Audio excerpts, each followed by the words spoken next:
अन्याय करने के बाद उनको बरी कर दिया जाता है? क्या कारण है हमारी महिलाओं के साथ खिलवाड़ करने वाले व्यक्तियों को बरी कर दिया जाता है? क्या कारण है कि मूछें रखने के लिए हमारे व्यक्ति को मार दिया जाता है? और क्या कारण है कि मटकी छूने के लिए हमारे बच्चों को मार दिया जाता है? क्या कारण है? कुछ समझ में आता है?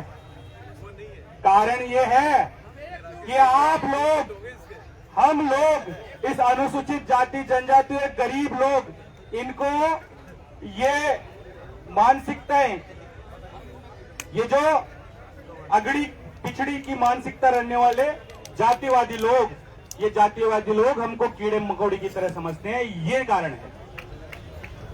आप अच्छा पहनने लग गए, आप पढ़ने लग गए, आप अच्छा बोलने लग गए, आप अच्छा दिखने लग गए, ये इनको चुभ रहा है, बहुत ज्यादा चुभ रहा है।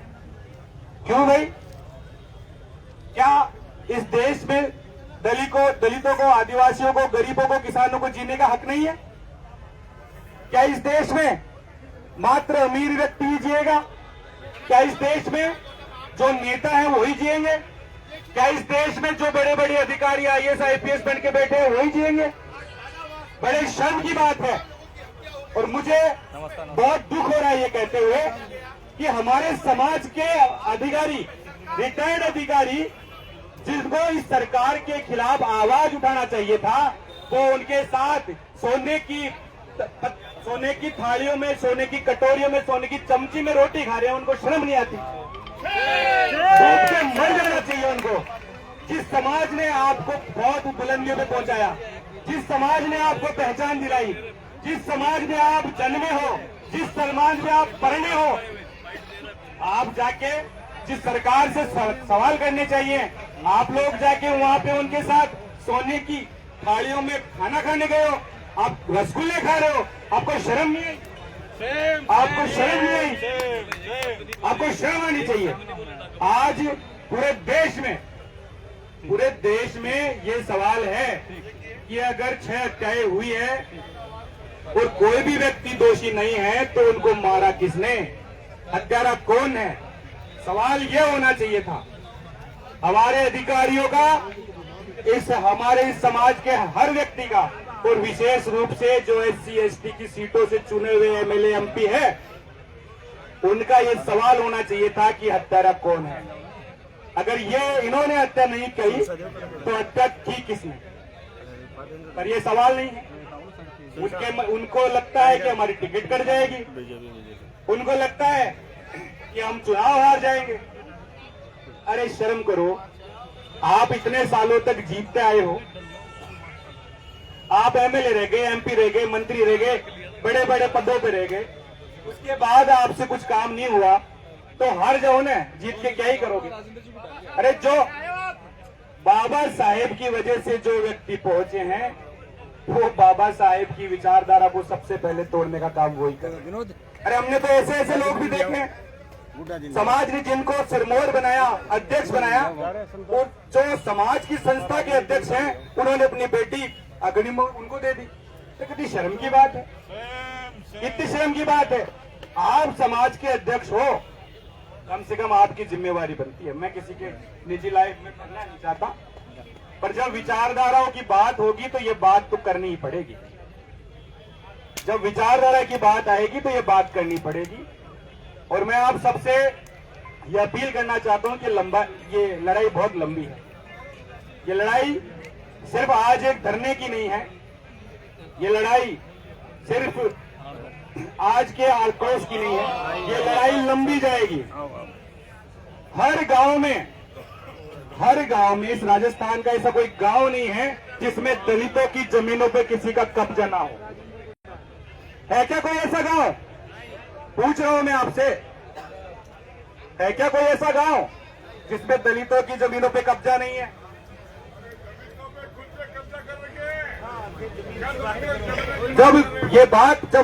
बात यह है कि ये जमीन विवाद है, तो मैं बताना चाहता हूं ऐसा कोई गांव नहीं है जिसके अंदर हमारे लोगों की जमीनों पे कब्जे नहीं है।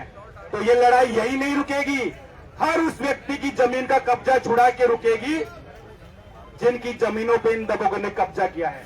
और उस व्यक्ति को सजा दिलाएंगे जो हमारे ऊपर अत्याचार करते हैं। किसी को नहीं छोड़ेंगे। बहुत लंबी लड़ाई है, उस लड़ाई के लिए बहुत जोश और बहुत ताकत की जरूरत है। क्या आप लोग साथ हैं इस लड़ाई को लड़ने के लिए? दोनों हाथ उठा के बोलो आप साथ हैं। दोनों हाथ उठा के बोलो साथ हो। 2-4 नारे लगाएंगे।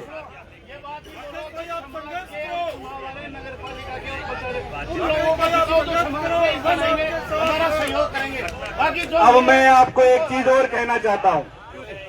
हमारे आपने एक विचार किया, मैं तो अपनी वाणी को विराम दे रहा था, लेकिन हमारे सीनियर जो है उन्होंने कहा, मैं कहना चाहता हूं, क्या आपने विचार किया आपके पास कोई भी नेता क्यों नहीं आके बैठा?